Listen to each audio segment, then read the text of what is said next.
Everyone, please be seated. Turn to decree number 15. I offer my body as a chalice. In past years, I have asked the rose to rotate every day. Have you been doing that? Good, I'm glad that you're doing that. This enables me to see you on successive days in the front row, and therefore by the end of the quarter I have seen most of you a number of times. The reason that I would like us to give this decree at this time is because all of us, we know, are exasperated at the non-action of Western powers. It is unbelievable, beyond belief, that they are just waiting around for things to happen while people are being brutally murdered in Bosnia by the Serbs. We gave this decree at our conference, and if you would like to do so in your own decree book, to neatly draw a rectangle around the mantra, shatter, shatter, shatter, the AntiGrail of the sinister force, shatter it on the planetary scale, shatter it now. This mantra has a very powerful action if we give it correctly. So I'll ask our decree leaders not to decree with me at this time. I'm hanging on to the A in shatter, and after I give the shatter with great intensity, there is a pause. The pause is the sound of the shatter filling the vacuum. So we don't want to say shatter, shatter, shatter. We want to say shatter, and then wait for the great silence, and then shatter. I think that if we give this as an invocation, the entire decree, and then focus on this, we can still make a difference for the lives of some of those who are in Bosnia. So let us begin at the beginning of this decree. You're welcome to stand. We are certainly going to stand for the mantra.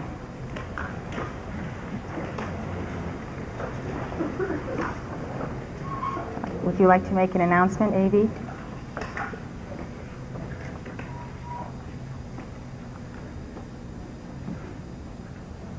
I did that already. Okay. Thank you. So would you tell me what you would like to do, what you would like us to do? Why don't we give I am presence, thou art master, until you give me a nod that we're fine. Okay, together. I am presence, thou art master. I am presence, clear the way. Let thy light and all thy power take possession here this hour. Charge with victory's plastic blaze with lightning, blaze thy substance into this thy form descent. Thy perfection and its glory shall blaze forth and transcend. I am presence, thou art master. I am presence, clear the way. Let thy light and all thy power take possession here this hour. Charge with victory's plastic blaze with lightning, blaze thy substance into this thy form descent. That perfection and its glory shall blaze forth and transcend. I am presence, thou art master. I am presence, clear the way. Let thy light and all thy power take possession here this hour. Charge with victory's plastic blaze with lightning, blaze thy substance into this thy form descent. That perfection and its glory shall blaze forth and transcend. I am presence, thou art master. I am presence, clear the way. Let thy light and all thy power take possession here this hour. Charge with victory's plastic blaze with lightning, blaze thy substance into this thy form descent. That perfection and its glory shall blaze forth and transcend. I am presence, thou art master. I am presence, clear the way. Let thy light and all thy power take possession in this hour. Put that away. Put those cards away. Perfection and its glory shall blaze forth and transcend. I am presence, thou art master. I am presence, clear the way. Let thy light and all thy power take possession here this hour. Charge with victory's plastic blaze with lightning, blaze thy substance into this thy form descent. Thy perfection. You're nodding, but actually we're not together. The student body is a little bit behind me. I'm doing this quickly because I want to see how well we can be in one voice. And you're all slightly behind me, which can be a problem of the microphone alone. So would you like to come up here and listen, since you didn't take note of that? Okay, let's try it again. I'm doing this specifically fast because when we get to the shatter and other things, we want to really release the fire. We want to sound like one voice. Also, can it be made any cooler in here today? Together? I am present, thou art lesser. I am present, clear the way. Let thy light and all thy power take possession here this hour. Charge with victory's mastery, blaze with lightning, blaze thy substance into this thy form descend. That perfection and his glory shall blaze forth in earth and send. Okay. Why don't you get where you can see my mouth? Maybe that would help you be at the same time with me. You kind of move yourselves a little bit so that you can see my mouth. You can go anywhere in the room, but I want to be able to see you. If I can't see you, then you can't see me, right? Well, please watch my mouth. I think we'll get it right then. I am present, thou art master. I am present, clear the way. Let the light and all the power take possession here this hour. Charge with victory's mastery, blaze with lightning, blaze thy substance into this thy form descend. That perfection and his glory shall blaze forth in earth and send. I am present, thou art master. I am present, clear the way. Let the light and all the power take possession here this hour. Charge with victory's mastery, blaze with lightning, blaze thy substance into this thy form descend. That perfection and his glory shall blaze forth in earth and send. I am present, thou art master. I am present, clear the way. Let thy light and all thy power take possession here this hour. Charge with victory's mastery, blaze with lightning, blaze thy substance into this thy form descend. That perfection and his glory shall blaze forth in earth and send. I am present, thou art master. I am present, clear the way. Let thy light and all thy power take possession here this hour. Charge with victory's mastery, blaze with lightning, blaze thy substance into this thy form descend. That perfection and his glory shall blaze forth in earth and send. I am present, thou art master. I am present, clear the way. Let thy light and all thy power take possession here this hour. Charge with victory's mastery, blaze with lightning, blaze thy substance into this thy form descend. That perfection and his glory shall blaze forth in earth and send.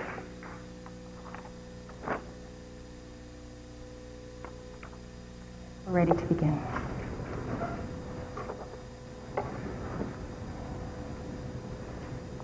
Together. Beloved, mighty, victorious presence of God, I am in me. My very own beloved, holy Christ self. Holy Christ selves of all sons and daughters of God, serving earth's evolutions. Beloved Lanello, the entire spirit of the great white brotherhood in the world mother. Elemental light, fire, air, water, and earth, I decree. Elohim in the full grail of the seven, come forth now. Set the pattern and the light. Set now the force field of earth and those areas where light bearers would build and have encamped. Seal therefore the earth. Seal the astral plane, the mental body, and the etheric octave. Seal it in the heart of the inner retreat and Glastonbury, and at the farthest reaches of the Royal Teton Ranch. Seal Camelot and every home where the devotees have erected the altar of the I Am Present. Saint Germain and Jesus, and a crystal chalice as a symbol of the Grail in the making in the individual's devotee. Elohim of God, hold the balance in those areas, and therefore hold the strong matrix, filigree lines of force. Elohim, establish now that God protection of the first ray, the power of Elohim, Archangel and Choan thereof, of the God star and the mighty I Am presence of each one. I am Hercules. I offer my body this day as a chalice on behalf of the Chelas who are becoming my body in action. The Chelas who are striving to perfect that Grail chalice now. I offer myself to hold the light of protection and the blue fire until they are able, until the crystal shines in every atom and cell of their manifestation in matter. Angels of rejuvenation, angels of the resurrection, angels of the Christ self, angels of the newborn, recreate now throughout this movement the new birth. Truly the creature born again with a cosmic understanding of co-creativity with Elohim. One of the reasons we're not always together is because you are also following the words. On this one, we have to be together. So please, if you have to, take your sheet out and see that it's right in front of you so you can see the words and the direction at the same time. This is a very powerful action when you do a mantra this way. It releases tremendous energy to turn back very evil forces such as we are seeing in Serbia. So, together. Shatter! I haven't directed you yet, so we have to stay together. Shatter! Shatter! Shatter! The anti-grail of the sinister force. Shatter it on the planetary scale. Shatter it now. You don't want to hear sh's building up to it. You want to hear the sh on the shatter, not before it. That was very, very good together. Shatter, shatter, shatter. The anti-grail of the sinister force. Shatter it on the planetary scale. Shatter it now. Shatter, shatter, shatter. The anti-grail of the sinister force. Shatter it on the planetary scale. Shatter it now. Shatter, shatter, shatter. The anti-grail of the sinister force. Shatter it on the planetary scale. Shatter it now. That's excellent. Imagine if we did that 144 times. I'm going to make an invocation for this entire situation going on in Yugoslavia. And after I make my invocation, you're welcome to make yours. Please tune into mine, affirm it, and ratify it in your heart if you agree with it. In the name of the light of God that never fails, I demand any action now. I call for the action of the entire sphere of the Ray White Brotherhood in Bosnia and Serbia and Yugoslavia. Blaze of lightning hail, blaze of all power, beloved Mother Mary in Medjugorje in Yugoslavia. Blaze of lightning hail, blaze of lightning hail, blaze of lightning hail. I call for the action of the sacred fire this day, and I demand the shattering of the numbness, the dumbness, the lethargy of the Western powers. Shatter that entire force field. Both lightning, we demand the rescue now. We demand the arms embargo lifted, that this people who ask for it this day may have the right to defend themselves, properly equipped by the Western powers and by their own Islamic peoples. Praise the power of Almighty God. Praise the power of Almighty God. Praise the power of Almighty God. We demand divine justice this day, and we call for the final and instantaneous judgment of those individuals who are committing mayhem, holocaust, and the absolute genocide of this people called ethnic cleansing, both lighting into the very cause and core of this condition. We call to the seven mighty Elohim of God. We call to the seven archangels and holy Kumaras, the chosen of the rays, and the entire sphere of the Ray White Brothers. And we demand the action now in London. We demand the action now in Paris. We demand the action now in Washington, both lighting into the cause and core of these representatives of the people who do not act in the face of this Holocaust. Therefore, Almighty God, we give our individual invocations in this moment together.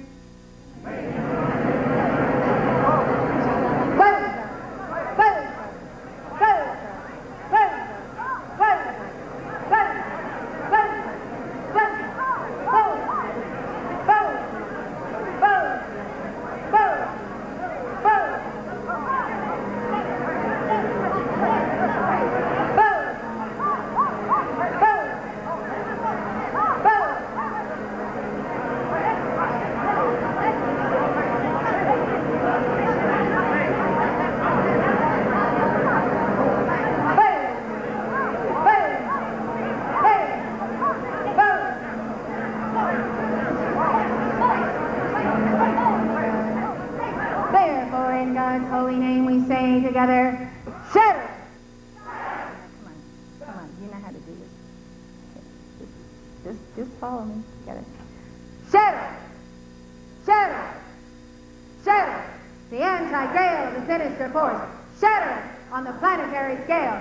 Shatter now! Shatter! Shatter! Shatter! The anti-grail of the sinister force. Shatter on the planetary scale. Shatter now! Shatter! Shatter! Shatter! The anti-grail of the sinister force.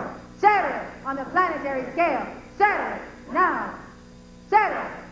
Shatter! Shatter! The anti-grail of the sinister force. Shatter on the planetary scale. Shatter now! Shatter! Shatter! Shatter! The anti-grail of the sinister force. Shatter on the planetary scale. Shatter now! Shatter! Shatter! Shatter! The anti-grail of the sinister force. Shatter on the planetary scale. Shatter now! Shatter! Shatter! Shatter! The anti-grail of the sinister force. Shatter on the planetary scale. Shatter now!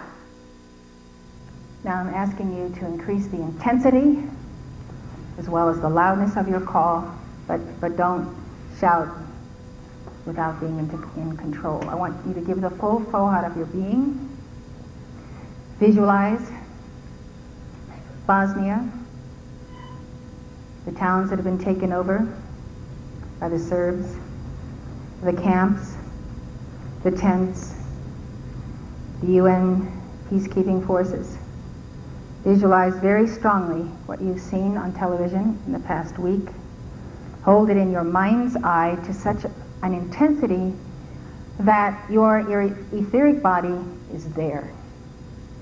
Project your etheric body there, and therefore be a pillar of fire on that very place amidst these people who are in profound grief, mourning, and tremendous anger. Please let me hold the space between the shatter and don't come in until I actually direct it. In the name of the Father, the Son, the Holy Spirit, and the Divine Mother, we demand intercession this day for all souls of light and people of God on this earth, specifically in Bosnia, that the will of God be done by the power of the Almighty. We accept it done this hour in full power. Amen.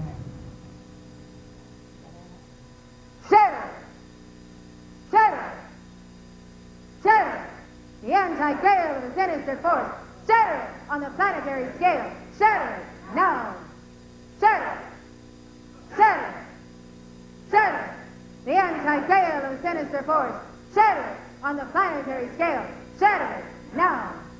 Shatter it. Shatter it. Shatter it. The AntiGrail of the sinister force. Shatter it on the planetary scale. Shatter it now. Shatter it. Shatter it. Shatter it. The AntiGrail of the sinister force. Shatter it on the planetary scale. Shatter it now. Shatter it. Shatter it. Shatter it. The AntiGrail of the sinister force. Shatter it on the planetary scale. Shatter it now. Shatter it. Shatter it. Shatter it. The AntiGrail of the sinister force. Shatter it on the planetary scale. Shatter it now. Shatter it. Shatter it. Shatter it. The AntiGrail of the sinister force. Shatter it on the planetary scale. Shatter it now. Shatter it. Shatter it. Shatter it. The AntiGrail of the sinister force. Shatter it on the planetary scale. Shatter it now. Shatter it. Shatter it. Shatter it. The AntiGrail of the sinister force. Shatter it on the planetary scale. Shatter it now. Shatter it. Shatter it. Shatter it. The AntiGrail of the sinister force. Shatter it on the planetary scale. Shatter it now. Shatter it. Shatter it. Shatter it. The AntiGrail of the sinister force. Shatter it on the planetary scale. Shatter it now. Shatter it. Shatter it. Shatter it. The AntiGrail of the sinister force. Shatter it on the planetary scale. Shatter it now.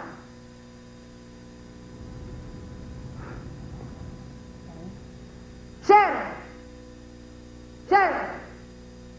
Shatter it. The AntiGrail of the sinister force. Shatter it on the planetary scale. Shatter it now. Shatter it. Shatter it. Shatter it. The AntiGrail of the sinister force. Shatter it on the planetary scale.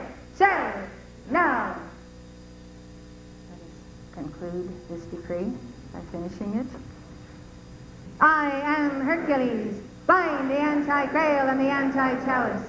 You have no power. I am here. I am there. I am everywhere in time and space in the heart of my chelas. And I declare, no foul thing shall pit itself against the purity of the soul of the mother, and the child, the father and the son, the chela and the guru, the master and the disciple. I draw the mighty solar ring. I, Hercules, with joy stand upon the altar, and I draw the mighty solar ring. And I am reinforcing now the beauty of the word that is planted in your heart by the mother, watered by angels and elementals, and does increase by the innate God potential of life itself. Rejoice that the Mother of the universe is a gardener, tending now the seed and the shoot, protecting it from those stifling weeds, preceding the matrix, rejoicing in the unfoldment of the flower. O Kuan Yin, Mary, Amazonia, beloved of my heart, O Omega, O wonder of cosmos, O feminine being of God, mother of all life, seal now my children, seal them in the heart of victory. Universal Mother, seal them beneath their feet, seal them from the astral plane, seal them from the night. Let them walk in spheres of light, having a sense of the omniscience of God. A sense of it like the morning dew gives a sense of the crystal fire of the sun in its reflection. The sense of the omniscience of God, peripheral awareness, spherical being, a sense of all-knowing, a sense of proportion, co-measurement. O Universal Mother, let them see the unreality of all that does vibrate beneath the level of the heart. Let them not stoop but rise and raise all life with them, as the divine plant grows, as the stem is created of that goblet of fire. Angels of the elixir, come. Give to each one now the cup to drink, for they are faithful and they are holy, and they have come to the royal Teton retreat. Let them drink now the cup. 1501. Say the title together. The Mother of the world has ordained. The Mother of the world has ordained. Winds gather ye, snows gather ye, birds hold ye back, beasts stand ye back. No human foot shall set its traces on my summit. The audacity of the dark one shall not surmount. The light of the moon shall not endure, but the sun rays shall touch the peak. Sun, guard my summit, because where else shall I keep my vigil? Never shall beast ascend, nor shall human power prevail. Herself, the mother of all being, shall keep her vigil with a fiery shield. What glows upon the summit? Why have the whirlwinds assembled a resplendent crown? She, the great mother, alone ascended the summit, and none shall follow her. Upon the highest summit stands effulgent the mother of the world. She came forth to smite the darkness. Why are the enemies fallen? And whither do they turn their eyes in desperation? She has cloaked herself in a fiery mantle, and encircled herself in a fiery wall. She is our citadel and our striving. The mountain of the mother extends from the earth to the heavens. The mountain of the mother extends from the earth to the heavens. The mountain of the mother extends from the earth to the heavens. Thank you very much. Please be seated.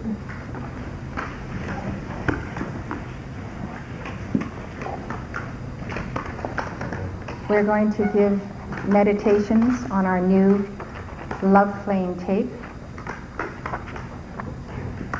We'll turn to the pink section of your decree books.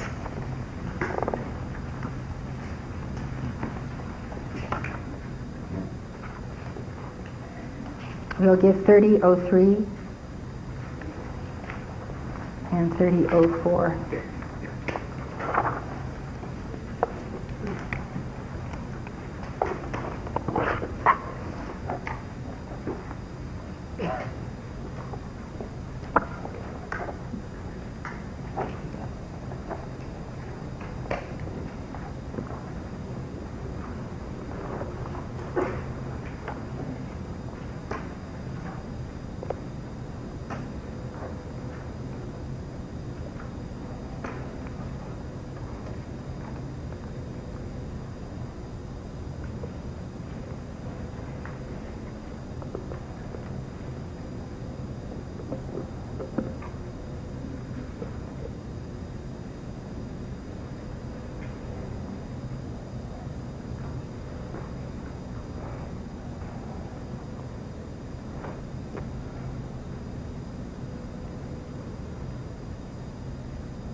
Beloved, mighty I am presence, thou light that beats my heart.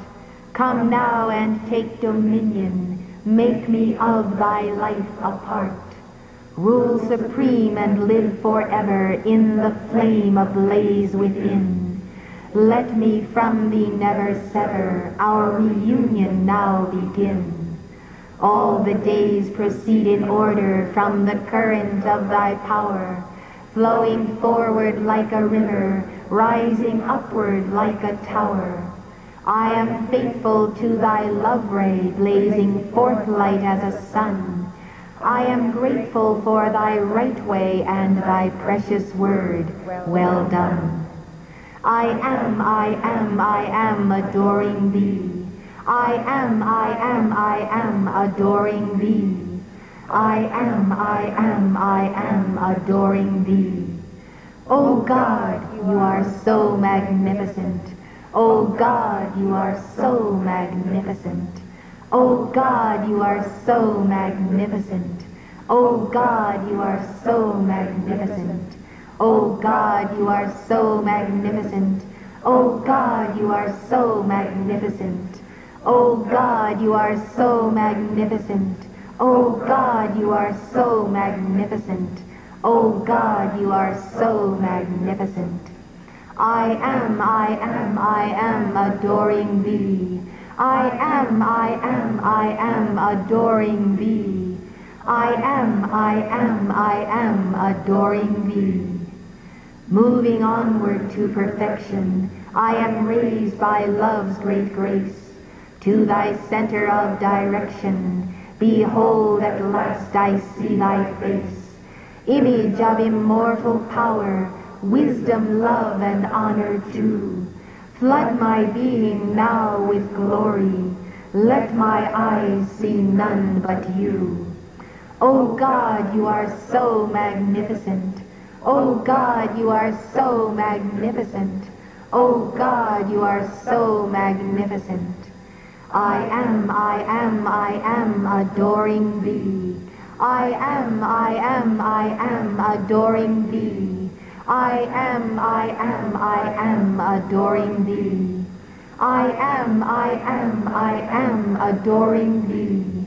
I am adoring thee.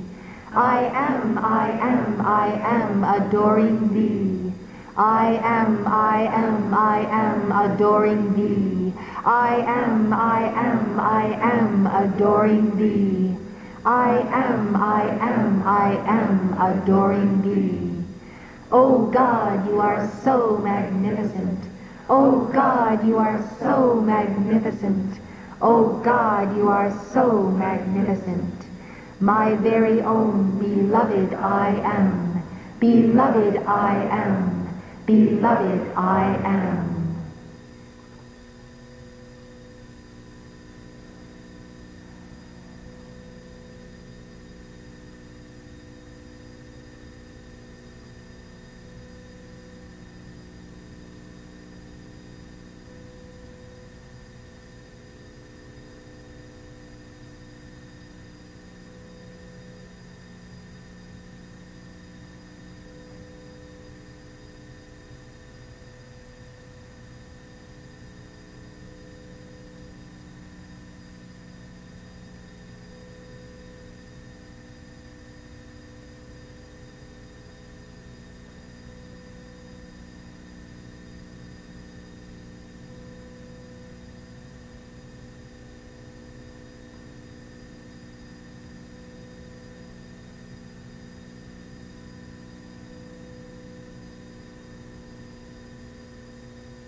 Send all your love to the victims of the war,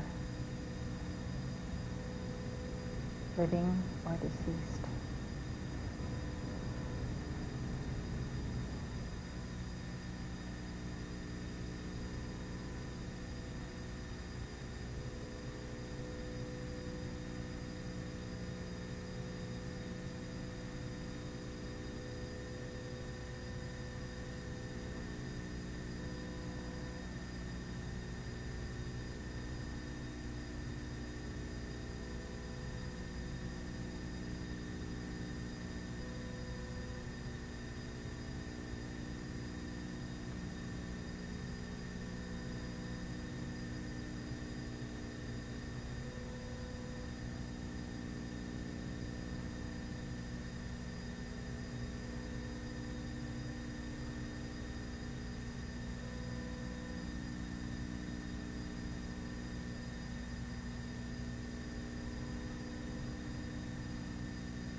I am so willing to be filled with the love of God. I am calling to be thrilled with the love of God. I am longing so for grace from the heart of God, yearning just to see his face by the love of God.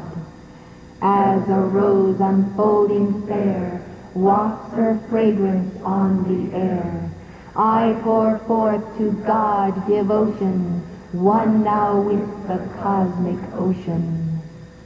I am hoping so to be made by love divine. I am longing, Christ, to be wholly only thine. I am so peaceful in thy love, feel at home with God above.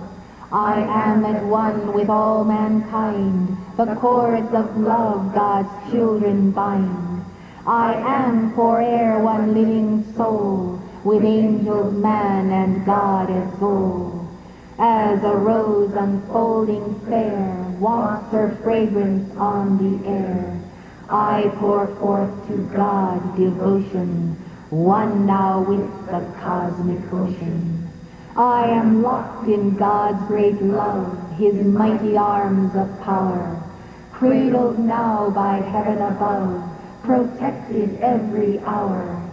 I am a light with happiness, wholly filled with God's success, for I am love of righteousness. I love thee, love thee, love thee, my own God presence bright. Love me, love me, love me, protect me by thy might. Remain within and round me, till I become thy light. As a rose unfolding fair wafts her fragrance on the air, I pour forth to God devotion, one now with the cosmic ocean. Let us sing to Cyclopea, specifically for the all-seeing eye of God, for right decision on the part of those powers who can and should do something about the war centered in Bosnia. Please give your fiats to Cyclopea.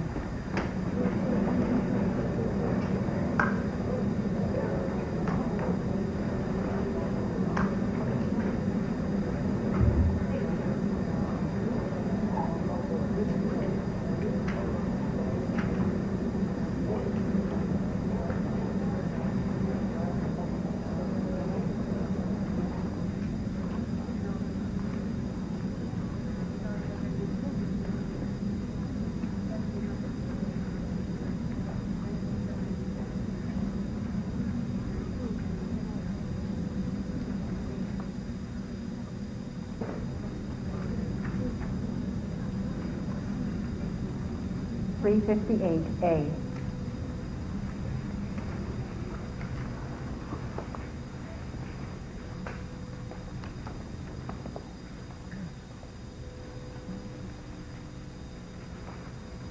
Focus on your third eye.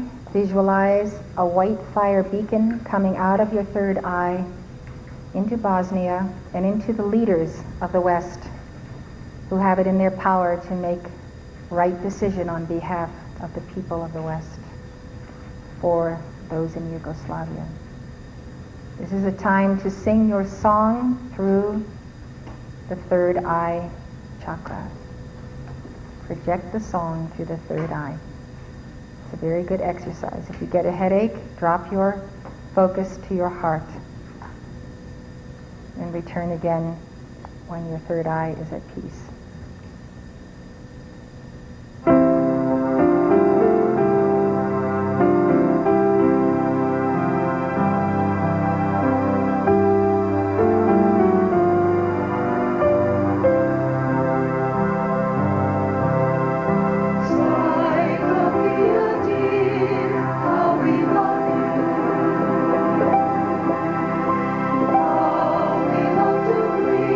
That sacred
please take out your notebooks.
God had a beautiful instrument to write down the chapters of this book. Lori Beth Jones.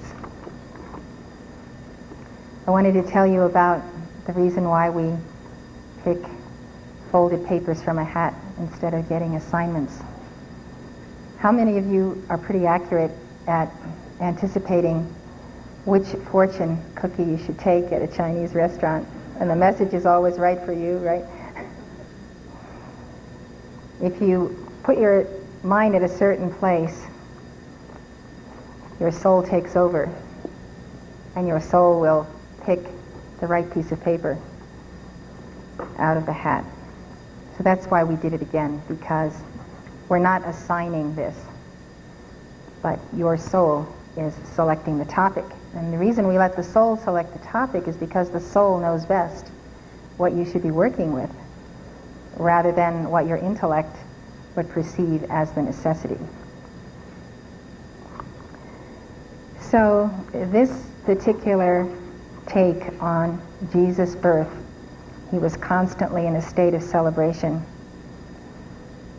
is what I think Jesus would like us to feel about him. Perhaps when we were with him, we bore his sorrows, but today we bear his triumphs, and his triumph in our own hearts. I like this because it gets us out of the somberness of it. I wasn't brought up Catholic, but I certainly have been Catholic for centuries before that. And I still could never understand in this life why we had to have such morbid, sickly-looking Jesuses in the Catholic churches. I thought, why do we have to look at this ultimate pain and tremendous grief that is portrayed by people who this is what they see. This is what they see in Jesus. I think this is a very important chapter to read and reread, because Jesus and God want us to be happy, and we've been condemned for centuries by fallen angels, by people we know and people we don't know. When I left you the other day and went to the ranch kitchen, I had the usual questions asked, which are, doesn't it make you feel terrible when people put down your church? And then she's waiting for the answer, and the answer is, of course not, I know who I am, I know who my mission is, I know what I'm here for, and it doesn't concern me what people say. If I changed and went on the other side, then they'd be at me on the other side. So that kind of dialogue went on for a long time, but look at all these newspaper articles, and look at all this, and look at all that. It's a standard line. So the point here is, when we have the depth of conviction because God has spoken to us, we are not moved by what the world thinks of us. I think celebrating the deep things of God, celebrating the happinesses of the day, the family, the planet, has its very important place because of this heavy Via Dolorosa that we have been taught to walk for over 2,000 years. So the three questions here are, how often and what do you celebrate? Do you celebrate only the big things? What are some small things to celebrate? When was your last celebration? When was your last being together with friends in great happiness. I think we should celebrate daily our victories, celebrate that Maitreya has given us back the mystery school and the physical octave which we left when we departed from the etheric plane in the Garden of Eden. I think we should celebrate every day of our lives that Maitreya has sponsored this mystery school and has sponsored every one of you to be in attendance here. It calls for an immense celebration because it means that even though we broke our trust with him in the Garden of Eden, yet he would come back, and because we are now trapped in the physical plane, he would open his mystery school on the physical plane. I think that is cause for a tremendous celebration. Tremendous.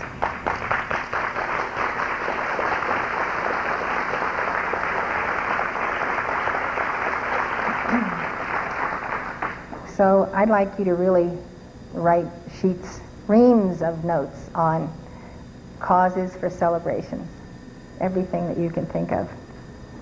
The next chapter coming up is He Owned It, and as you may know from having read it already, it has to do with our ownership of the universe. I believe that every man, woman, and child on this planet has the right to say that they own the planet and they own the universe. I've always felt that God gave it to me, and I feel that He's given it to you, and especially to the devotees of God who can carry the torch for the universe and for the solar systems. He owned it, and so do you. Ownership is an interesting and elusive concept because it implies a permanent state of possession. We have to get straight right now that we don't really own our bodies. They're on loan to us. Just about everything else God has given us. Yet all things, even life itself, are only on loan to us. Author and management consultant Ken Blanchard says that visionary leaders are those who view life's resources as being on loan to them, while more limited thinkers are still in an acquisition mode. One year for my birthday, an artist friend of mine, declaring that he had a surprise for me, took me blindfolded up a long winding road at sunset, stopped the car at an especially scenic point, removed the blindfold, and had me slowly open my eyes. There before me was the city coming alive with little twinkling lights, as if God had scattered iridescent diamonds across a black velvet sea. For your birthday, I give you this, he said. The entire city is yours. I can visualize exactly where that place is. I know exactly where they were sitting in their car looking at the city. How many of you also know? Okay. I wonder if God whispered these same words to Jesus as he sent him into the world. Jesus clearly demonstrated a sense of ownership of all things. Babies have that sense, don't they? They think that everything in the house belongs to them. Whether the need was a donkey to carry him into town, an upper room to pray in, wine for a wedding, or even coins to pay Caesar's tax, Jesus did not consider himself a beggar king. He used his divine sense of ownership. Say that with me. I have the divine sense of ownership. I have the divine sense of ownership. I have the divine sense of ownership to create the goods he needed when he needed them. And many times what he needed was delivered through the generosity and willingness of those he served. Jesus' sense of ownership did not give him a sense of noblesse oblige. However, the joke is told about a famous writer whose friend finally told him he was no longer welcome at his home. Why not? The writer demanded through a bleary-eyed hangover.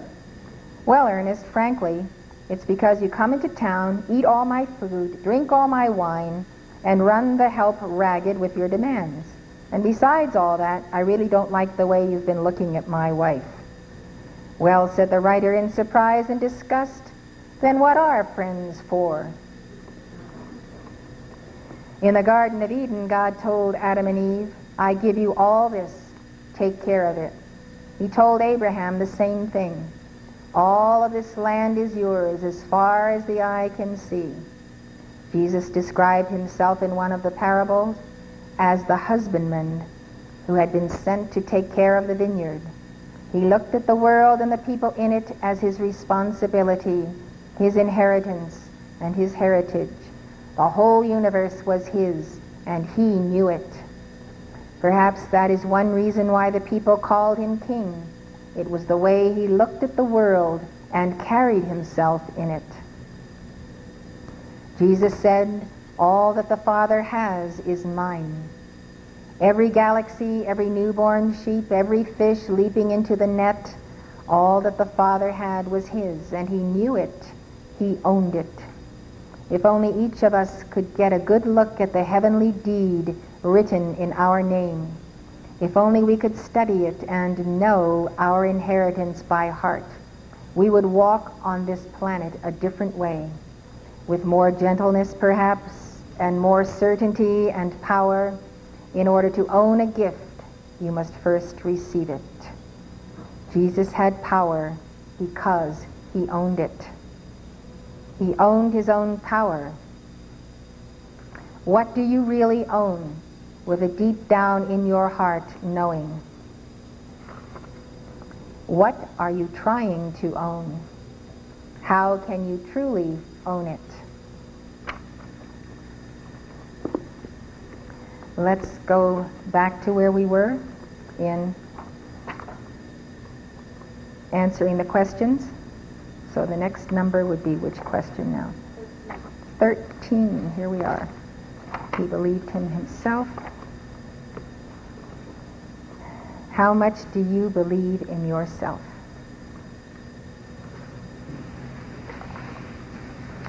Good afternoon, Mother and fellow students. Well, I had no immediate answer when I read this question, because I believe 100% in God in me, but that God doesn't manifest 100% of the time, on the outer all the time. So the dweller slips through sometimes. So I had to rethink the question of how much do I believe in the soul of me making it on the path of the ascension. Why don't you tell me who you are? You've talked about God inside of you, sometimes functioning and sometimes not functioning. But who are you? Who is your soul? Who is the I that's talking right now?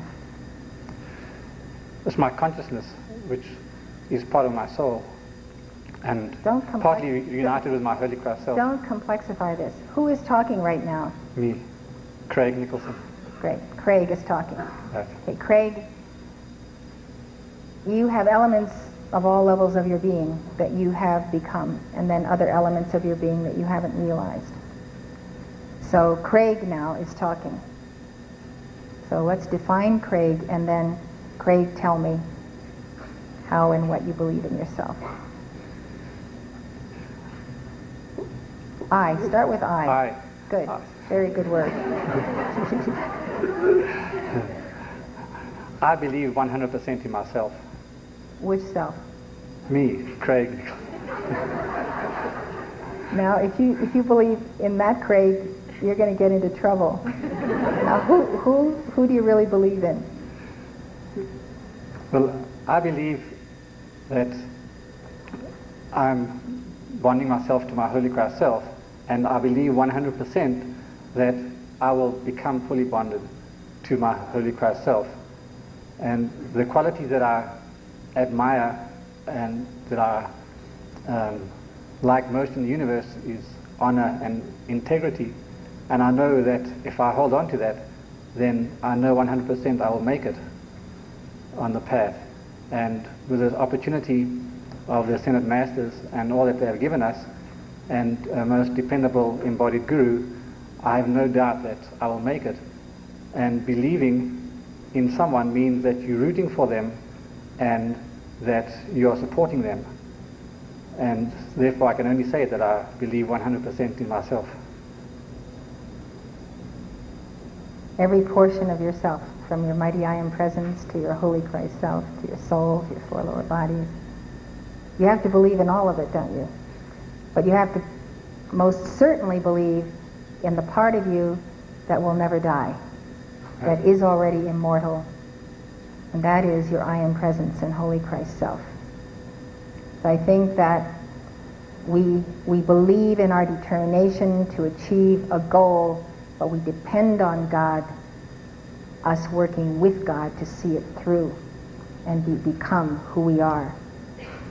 I think it's a very good thing daily to define yourself. What am I today? In the context, am I running around trying to do this, like observing yourself, being a human being, and doing the things you have to do on a daily basis. And then stopping that human being who's running around and doing this and doing that and trying to get ready to come to class or whatever, and thinking about, well, what is the self I'm believing in while I am doing the human normal things that everybody does. So we go back to the God that is in our heart. We go back to the Atman. We go back to the seed of Buddha that is in every human being, the potential to realize Buddha. So we realize the potential of ourselves, don't we? That we have the potential to do all the things you said you're going to do. We are capable, we are able. God gave us the free will, the power of the spoken word, mind to think, to be educated, to absolutely balance our karma. There's a lot to remember each day, isn't there? Yeah. There really is. This is a complex situation that we've all gotten into with our karma. And it's a very knotty subject to unravel, get through, and finally be free from the karma we've created.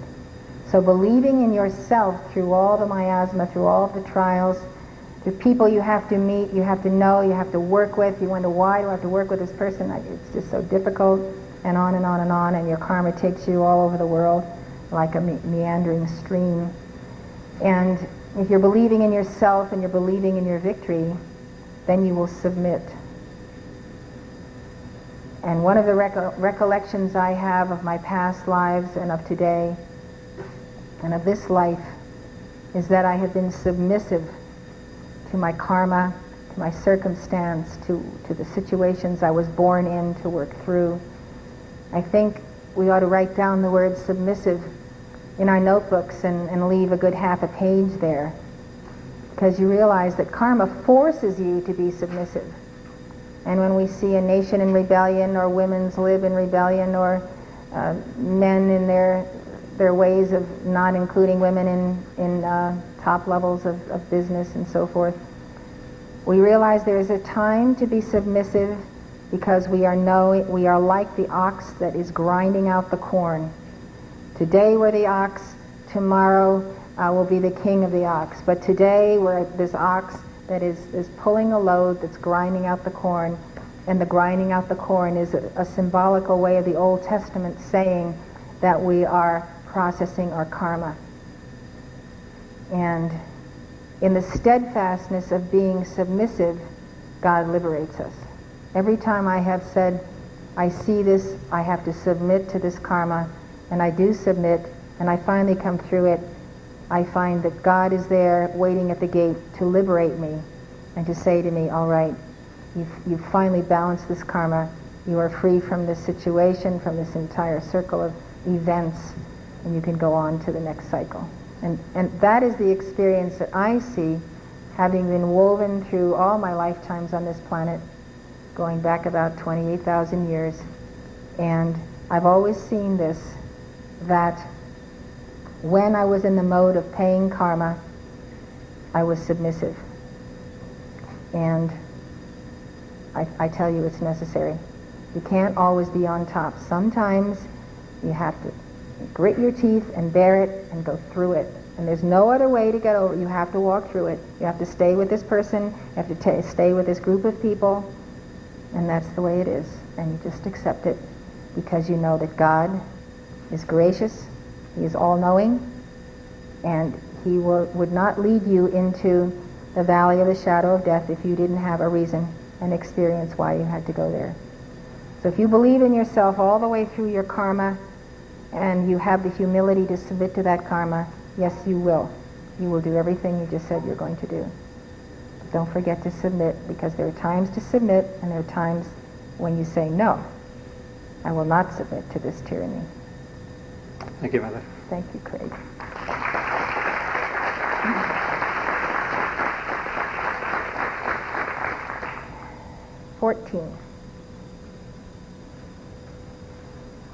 What would it take for you to believe in yourself down to your very toes? Please define yourself in answering this question. I'm Karen Mason. What would it take for me to believe in myself all the way down to my very toes? What would it take for me to believe 100% in myself, 24 hours a day, 365 days a year, all the days of my life? What would that take? When I first started to think about this question, the first answer that came to my mind said, that would really take a miracle. It would take a miracle for me to always believe in myself, always know that I was doing the right thing, and never have any doubts, never be afraid, and always be confident and courageous, always speak the truth no matter what the consequences, and never let anyone intimidate me or manipulate me ever again. That would really take a miracle. I began to realize that the reason I felt this way is that I thought myself was not really always reliable. I made mistakes and I let myself and others down, and myself just couldn't be trusted, not 100% anyway. What made matters worse were that I could also see that you have to believe in yourself in order to succeed in this lifetime. If you don't believe in yourself, you'll never make it. You'll never have enough momentum to do what you came here to do. So what do you do when you know that you have to believe in yourself, but the self you've got is untrustworthy? That's a real problem. We're waiting for the answer. We all want to know what the answer is. Well, by now I'm thinking that I want to trade my question in and get a new one. You're going to trade yourself in? Yeah. But I knew that I drew this question precisely because I had to answer it, and it was probably the most important question I could ever answer. So I continued on. Knowing that it wasn't an option to trade in a new question, I decided there must be a way to solve this problem. Look at Jesus. He believed in himself. He knew who he was and what he came here to do, and he never lost sight of his mission. How did he do that? Jesus had a self that he could believe in, not the human self. Oh no, he didn't put his faith in that. He perfectly knew well what the human self, and that it was unreliable. Jesus believed in himself because he knew who he was. He knew who he really was. He knew his God identity. He was one with it, and he was able to completely trust in it because the God identity is trustworthy. He had that mystical union with God that gave him perfect peace and confidence. Yes, Jesus knew who he was in heaven and on earth. He knew where he came from, where he was going. He knew his rightful place, and he knew his divine plan. And he knew what his mission was. He knew his real name, the heavenly name God had given him that perfectly described all that he was, his true God identity. Oh yes, Jesus knew who he was. So my miracle, the one I need to make me believe in myself 100%, is to know my God identity. I want to know who I am, and I have to know who I am. For when you know who you are, you'll know what to do. Before you go, tell me how Jesus felt about himself when he was in the Garden of Gethsemane and his disciples fell asleep. Remember what the Bible says?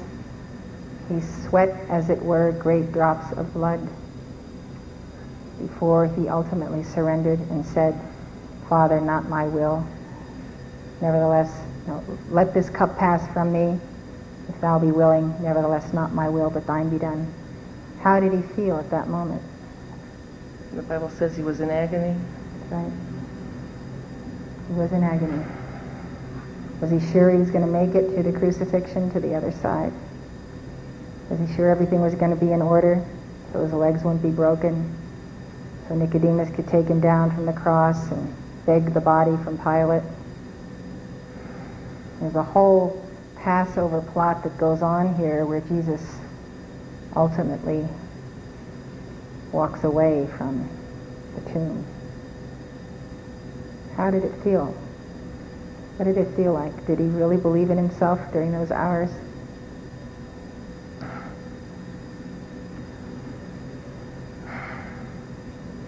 And then on the cross he says, my God, why hast thou forsaken me?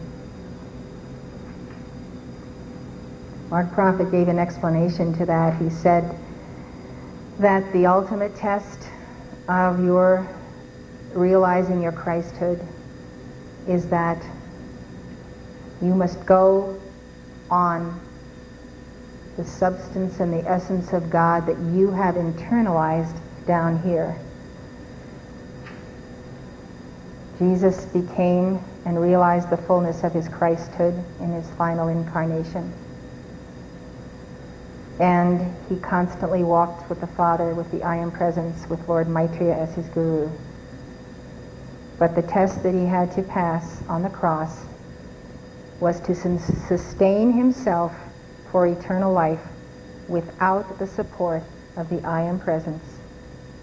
He was the Christ. He was the embodiment of the Christ self. And Mark Prophet said that that moment of separation from the I Am Presence was such a pain, such a sudden pain. It's like if you take the wind out of someone and there's a vacuum. And therefore he cried out, my God, why hast thou forsaken me? Which was that moment of realization that he could only pass this test if he had enough God stuff within him to go on, and he did. But the moment of separation was that pain. I want us to remember that Jesus was human, because if we don't, then we will make a God of him and eventually a God of ourselves, and we will not come full circle to be able to answer the question that really it is not the Holy Christ self and the God above you who ultimately you can count on. Ultimately, you have to count on your determination to internalize that God and that Christ self, so that when you come to the major tests of life, you will be able to meet them, not because the I Am Presence is up here and the Holy Christ self somewhere between you, but already integrated. So you are ready for that ultimate crucifixion. And the self you believe in is the self that has made up her mind today that you will have that strength, because you will implore it from your Christ self and from your I Am Presence daily. And when the time comes for you to be tested, God will not test you unless you have the strength to pass that test. So when you do have the strength to pass it, you will receive the test. And from this day to that day, you promise yourself that you will be ready for that initiation.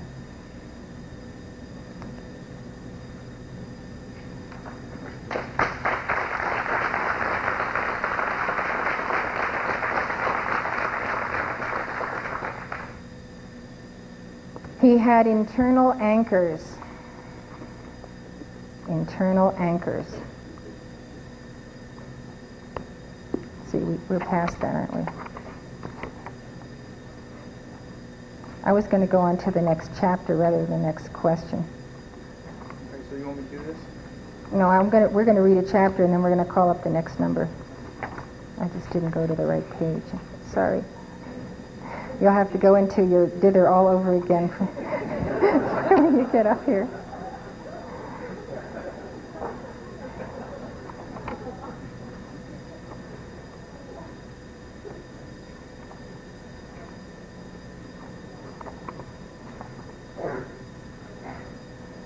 I think this next chapter, he did not waste time judging others, is the most valuable gift of teaching that you can internalize.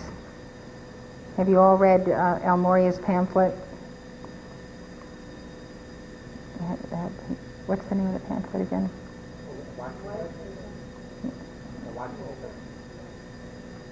the white paper, but it's on criticism, condemnation, and judgment. That's the one we're referring to. And he says, basically, quit it or get out. El Morya doesn't want judges and critics and condemners, and people who put other people down.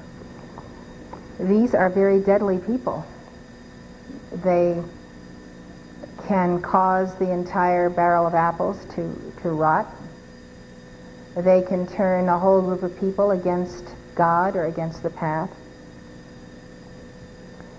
And the way this author refers to this is that he didn't waste his time or his energy or even the use of his throat chakra in judging others. It's impossible to judge others, so we shouldn't even try. We can assess people in a certain way of understanding their talents, their achievements, or their lack of achievement. But we just can't come down with a hammer and judge people mentally until in our minds we have destroyed them, because we are so insecure that unless we destroy everyone else, we won't be the most important person around. Jesus saw judging others as a major energy leak.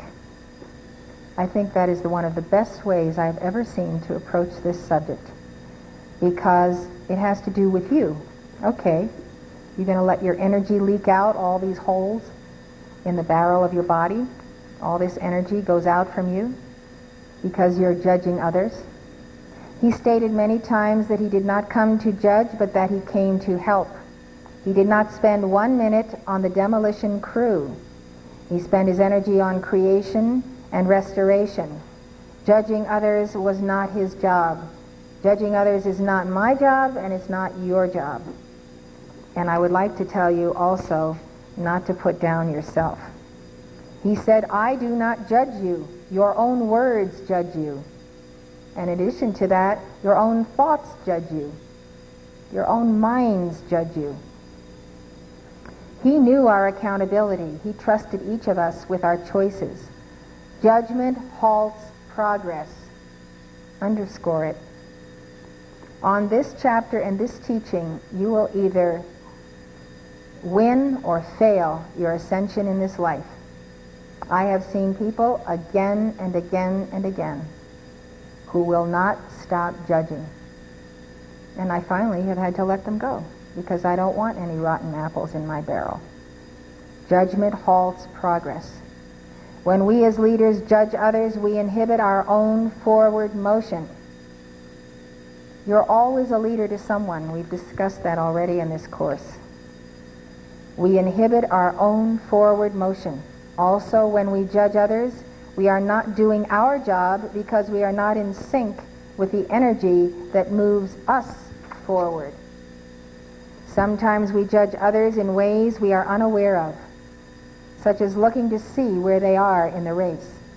Jesus said to Peter, "What business is it of yours what I say to John? Keep your eyes on your own forward motion." He judged no one because he knew the final count was not yet in. Even the thief nailed on the cross beside him made it into paradise, because with his dying breath he acknowledged and saw the truth, Jesus, and saw the truth. Jesus said, "Come on, buddy, we're going home. I want you to meet my dad." That is such a sweet way of taking the repetition of Bible phrases over and over again until they become meaningless. Meaningless. Jesus did not waste his time or energy judging others. Do you have energy leaks caused by judging others? What kinds of things can you do to support instead of judge? I don't think criticism, condemnation, and judgment is an easy thing to get over. I think it's ingrained in us by our parents. And if we have heard our parents criticize, judge, and condemn others, pointing to this neighbor or that neighbor or the next business guy down the street, we hear that as little children.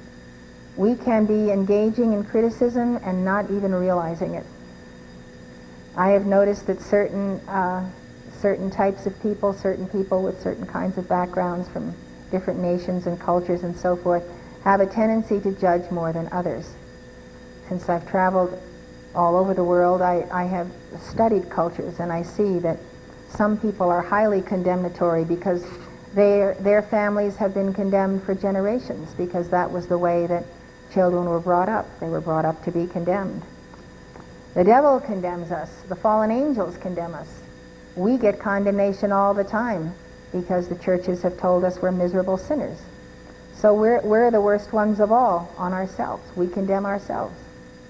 And if you follow the track of your mind, you'll find yourself condemning yourself and putting yourself down when you aren't even realizing you are doing it.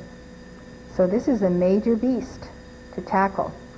The Great Divine Director helps us on the 12 o'clock line. It's the first line of the clock. It's the first order of business.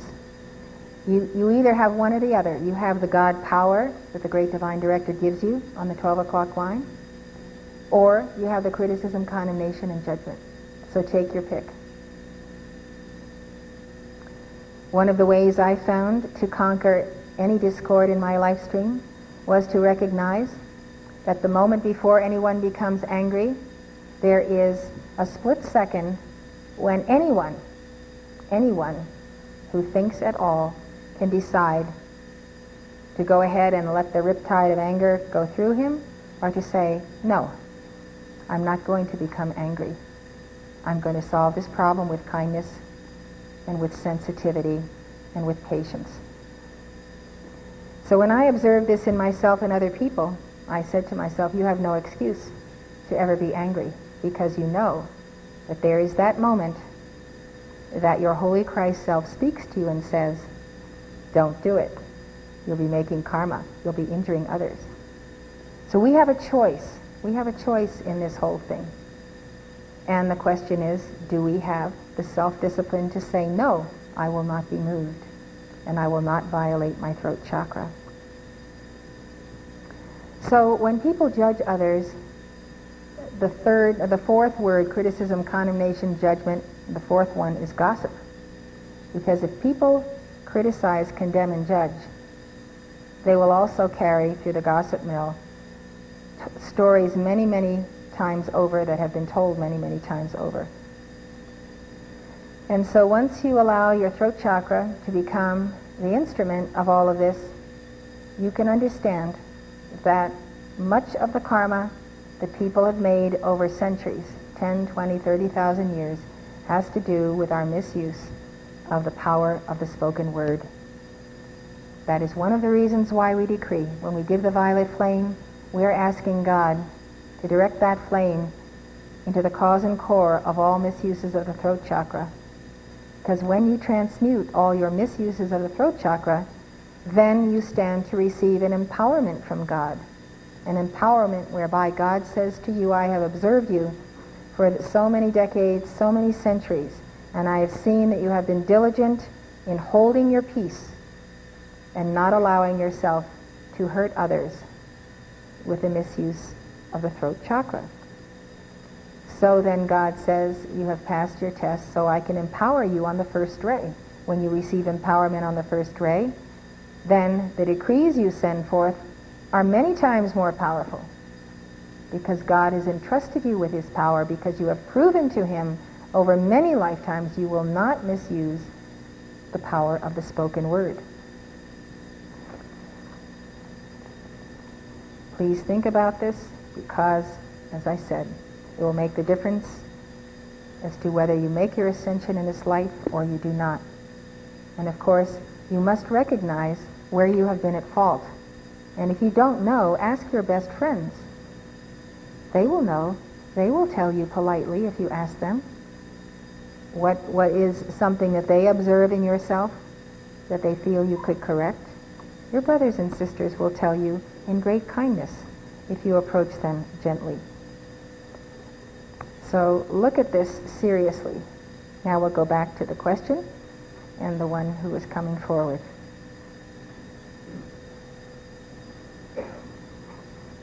Question 14.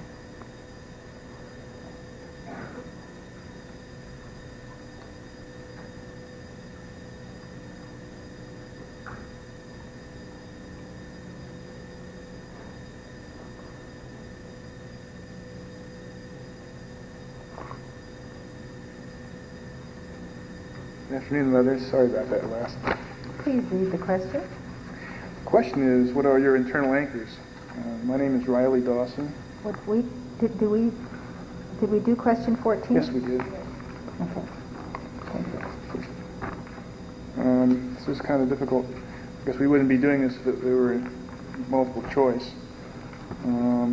I felt I needed to rewrite the question for myself. My understanding of the term internal anchor from the text is not coming unglued when encountering crisis, feeling centered, and experiencing what the author described as that euphoric bubble when you finally reach a decision that you know is right, recognizing that harmonic C note. What are my internal anchors? How do I keep from coming unglued when faced with a crisis situation? What keeps me feeling centered? And how do I recognize the harmonic C note when I have made the right decision regardless of others' opinions? And do I experience the euphoric bubble? First, the centeredness and not coming unglued. In spite of my knowledge of the teachings, I still find it difficult not to at least begin to panic when encountering a crisis. I strive to avoid making snap decisions. When I'm under great stress, it's often difficult to think clearly. It can kind of muddle. I try to get to my altar as soon as possible to make the calls, but this is not always practical. In that case, I just need to be alone, else silent prayer is the order. And this is how I get centered, for I can always feel the electronic presence of whomever I call to, washing over me. This physical sensation calms me down, and I know that whatever happens, I'm not alone and that I'm loved. This Thursday, that's today, I turned 35 today. Happy birthday. Thank you.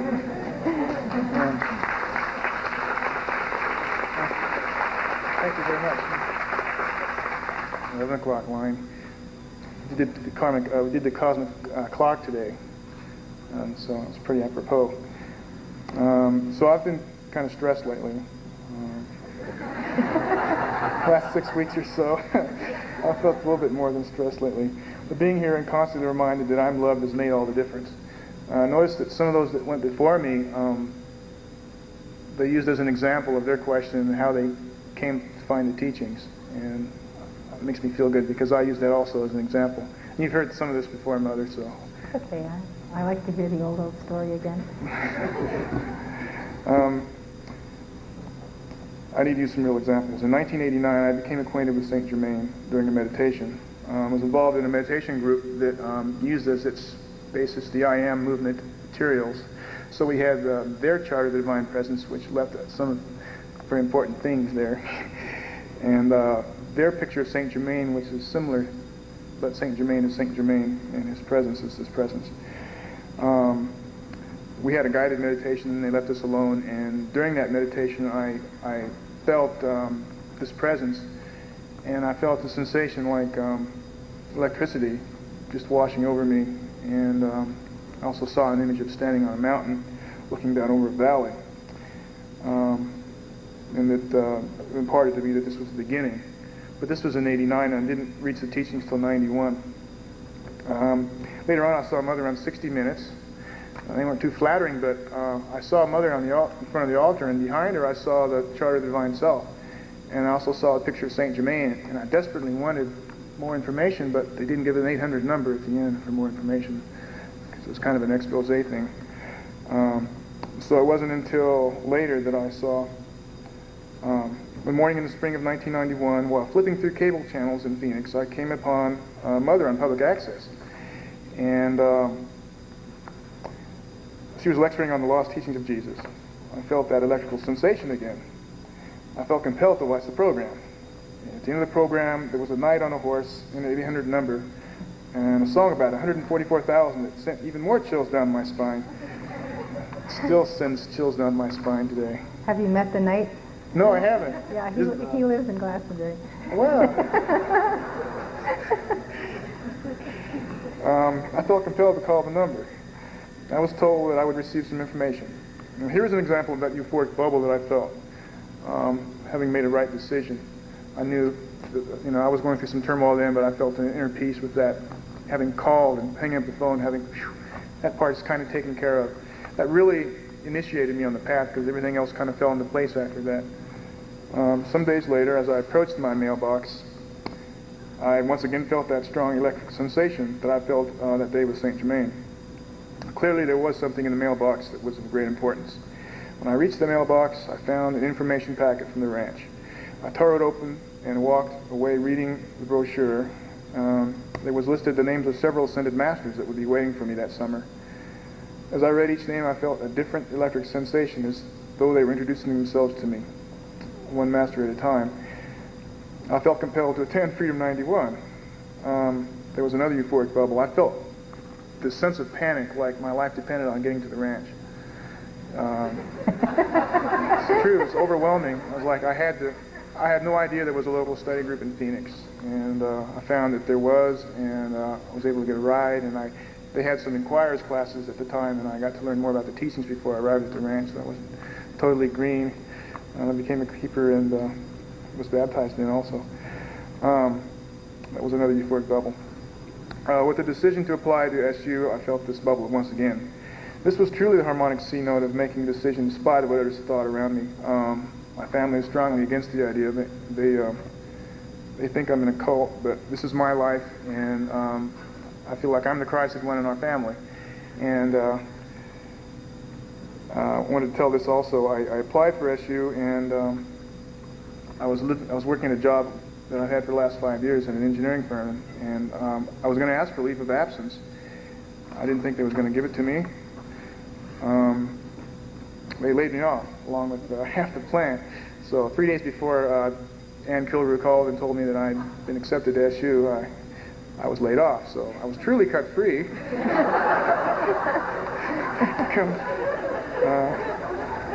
That's all I have. Oh, that's a big bubble. Thank you very much. Very much.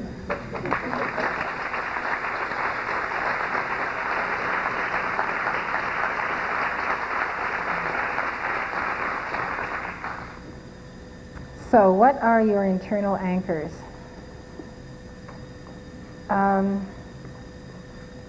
Since I came on the path, since I met Mark Prophet when I was 22, I have seen the Sinister Force try every trick in the book and then some. And there was one little small incident that kept recurring, which was my European relatives would send me wool knitted clothes for my babies, and promptly someone in the household would throw them in the washing machine and there would be nothing left of them. And each time this happened, I would get upset because I realized, all the love that went into these clothes and so forth. So the final time this happened, I simply said to the fallen angels and the Sinister Force, you will never cause me to be burdened about this again. And I will not be moved, and you will not get one erg of my energy over this equation. Miraculously, the people worked for me never shrank another garment again. I figured out how to do it. But I realized that the only reason that monkey business was going on so long is that every time they could pull it, they could get me upset and they could steal my light. So I thought, this is a very interesting thing. I'll have to remember this. So years went by, and the organization has been challenged in the media and so forth, and we've been through all kinds of trials and tribulations and threats to our community. About in 1990, I thought I was facing the greatest crisis I had ever faced.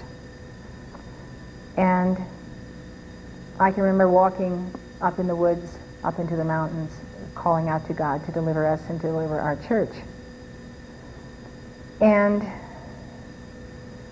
I gave my prayers, gave my calls. We were in the court decreeing week after week. And I suddenly said to myself, why do you ever get upset over a crisis? God has never let you down in your entire life. He has always come to your rescue. He has never failed you. Not once has he ever failed you. So, if you know that, and you are at peace, then you will discover that a host of enemies will not be able to touch you, because you will become invulnerable and invincible. Now, you may think it's odd that it took me so many years to come to this, but when you are really in the heat of the fire of hell, it is in that fire that you have to learn that no matter what, God will deliver you. Therefore, be at peace and dismiss the powers of evil. I have found that proportionately, as I have not given power since to any threat against me or my church, that I've had far less to deal with. And it actually only occurred to me as we were talking just now, as you were talking, that is in fact how I have dealt with it. And many times, many church members have asked me, how do you keep on? How do you carry on? And it's very simple. You trust in God and you do your work. You do your work at the altar. So the devil will no longer vex you if you tell him he has no power and you don't give him any power. So please write that down. It should serve you, and the lesson should come home without you having to spend as many years as I did coming to that conclusion. So let's hear from the one who has question 16. From whom do you seek approval? It's pretty loaded, isn't it?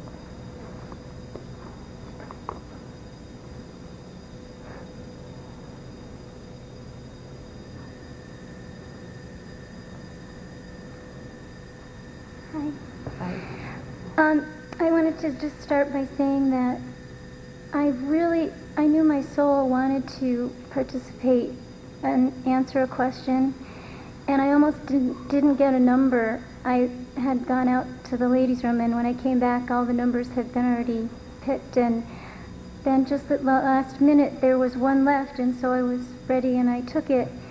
And the number for this question was almost like, when I read the question, the voice of God said to me, from whom do you seek approval?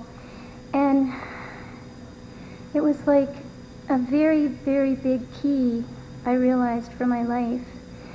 And I'm glad I didn't have the opportunity to answer the question till today, because I've actually been wrestling with how to really understand this for myself. It's taken me the whole week to really figure this out and to try to understand it. I guess basically why it's such a key for me is that I grew up in a family, like I'm sure a lot of people, that was very dysfunctional, and I had a lot of fear about getting in trouble and getting yelled at, and I learned how to please people, and it was kind of how I survived. And I also had a lot of criticism and condemnation, and I felt very unworthy in myself, and so it was really easy for me to just do what other people wanted me to do. And I can tell you that life, when it's being lived like that, is not very happy. And I had to go through a lot of years of hitting brick walls and just feeling like, I really wasn't fulfilling myself. So I wanted to share with people that coming into the teachings has been a very, very important part of me reconnecting with a sense of self-worth. And what I've done is I decided one day, after, seeing the way my life was going, by not believing in myself, I was just going to take up my sword and, deal with this like it's my dweller. And I really put my heart and soul into it. And I feel like I started to turn things around. And the way that it started to happen was I just decided, well, I'm going to try doing something that I know is right from my Holy Christ self. I'm going to do what feels right. And then I tried it, and it felt really good. And then I tried doing that again, and little by little, I started to get a good momentum going in the right direction. But another thing that I want to share with people is something that I learned here at Summit University. On our first public speaking class, they said that when you have something to share with people, if it's something that you're sharing from the depths of your soul, that's the most important thing you can share.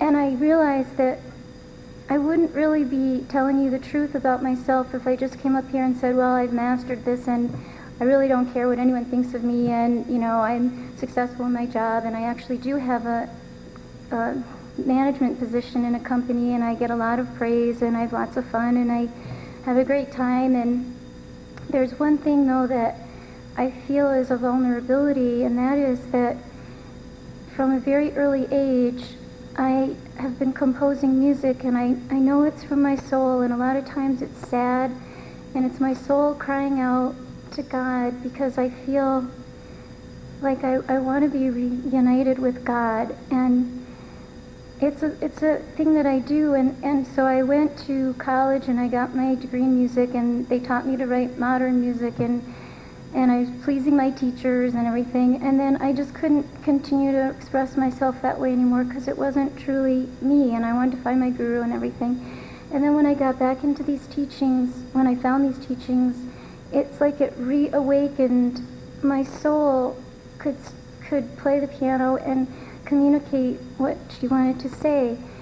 And I've really been in the closet about it, and I've been really afraid to share with people what comes through in that music, because I feel as though it is my soul expressing, and if it were rejected or not liked by people, it would be like, wow, they don't even like me and they reject me and everything. So what I realize is that the challenge for my life, this whole question of from whom do you seek approval, people could say, oh, I like your music or I don't like your music, and I see how that has either started me, helped me, or made me feel like, okay, well, maybe I will spend some time, and then if they don't like it or they don't understand where I'm coming from, then they'll be like, well, I don't get it, and then I'll see myself not proceeding. And I thought, this is not going to get me anywhere, and it's a very difficult thing for me to, I think, really pursue developing myself as a musician and composer, because it's really putting myself on the line. But I know that that is truly what I'm supposed to do, because it's, I believe, a gift that God gave me, and it's just, I have to choose to really not allow these negative thoughts to stop me, and I have to turn really truly to my Christ self to find the direction, because people can say anything all of the time, and that's what it's really come down to. So that's where I'm at. And also, when I was thinking about what I was going to say to people, and it's really been kind of an evolving thing even through till this morning, I had a sense, my Christ self and my soul wanted to share with people a piece of music that I wrote, and I think you would enjoy it, and it's really quite victorious, sort of. It has a good sense of victory, I guess. And I was wondering if I could have your permission to play the piece. They have a tape. That'd be just fine. Thank We'd you. like to hear it. And I wanted you to know that I played this on my piano. I finally got a grand piano that I had rebuilt. It took 3 years to do it, and I refinished it myself, but I finally got it done. And so this isn't a real professional recording or anything, but I think you'll understand what I'm saying. So that's, if you can play the tape. Before you play the tape, can you tell us from whom you seek approval today? Well, I don't think I could. I do think I seek approval from my Christ self, and I'm always trying to think about my motive. It's such an easy thing for me to fall into getting the approval of authority figures and different people, and I'm trying to be observant of my motive and just have that connection with my Christ self, that my Christ self is going to stand there for my soul to support me. That is the rock. That is the rock. And we always go to our Holy Christ self for approval or disapproval, because the Holy Christ self may at times disapprove of something we're planning to do, or some compromise of our integrity, or of our soul, or of the talent God gave us. You know, I want to tell you that I had someone many years ago when we were in Colorado Springs assisting me as a secretary, and I was working on the Pearls of Wisdom, and she looked at me and she said, "Nobody's going to ever want to read these Pearls of Wisdom." And I said, "That's ridiculous. The whole world is going to read the Pearls of Wisdom." It was not a question in my mind, you know, so don't let the naysayers get you down. You know who you are. So let's hear the music.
Bravo.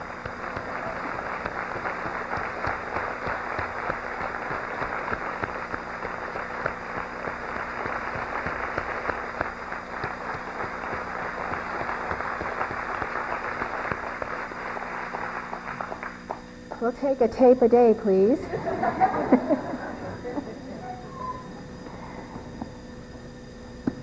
I'm glad we can conclude on this note, the note of receiving our approvals and our disapprovals from our Holy Christ Self. So I would like to invite us to sing the introit to the Holy Christ Flame.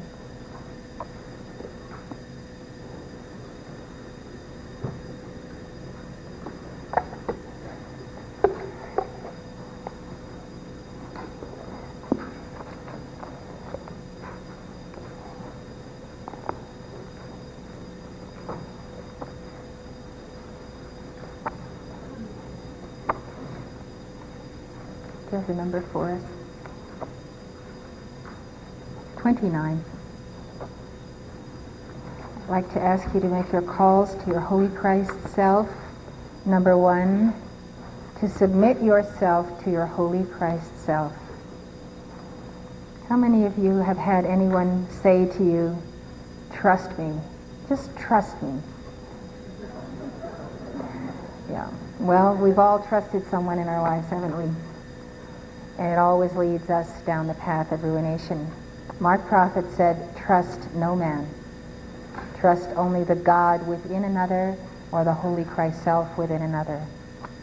I ask you to trust and to learn to trust and to take the pink decrees during this session to the place where you have absolutely no sense that you cannot trust your Holy Christ Self in all things. To commune with that Holy Christ Self when you retire at night, to establish the bond and the tie, to renew it when you awaken in the morning. When you have that rock of Christ in you as your constant friend, teacher, companion, you are going to go and hit the mark and become who you are. So let us sing 29 with your calls first.